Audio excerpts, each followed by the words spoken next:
TERCOO is a rotating blaster. It's a rubber disc with 12 tungsten carbide tips. Fit it in the drill and let it twirl at full speed, softly touching the steel, and all the contaminants such as paint, rust, tar, epoxy, glue, etc. will be removed. Remnants of glue, putty remnants, is completely removed from a hard surface. A unique tool or piece of equipment for the DIY enthusiast. The result is identical to sandblasting. I'm currently cleaning the ship with a TERCOO rotating blaster.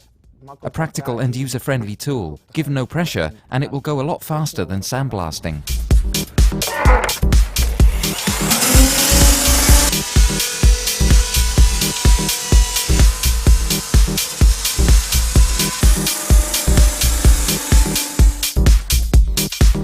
The TERCOO rotating blaster is available in 4 different versions.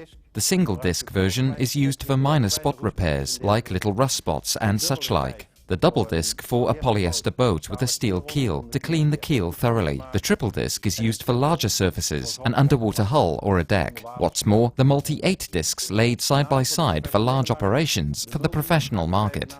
The TERCOO rotating blaster is an excellent tool for DIY enthusiasts and the professional, and is used in shipping, offshore, industry, construction and bodywork. It doesn't matter what the nature is of the contaminants, TERCOO always cleans it up, and the result is always identical to sandblasting.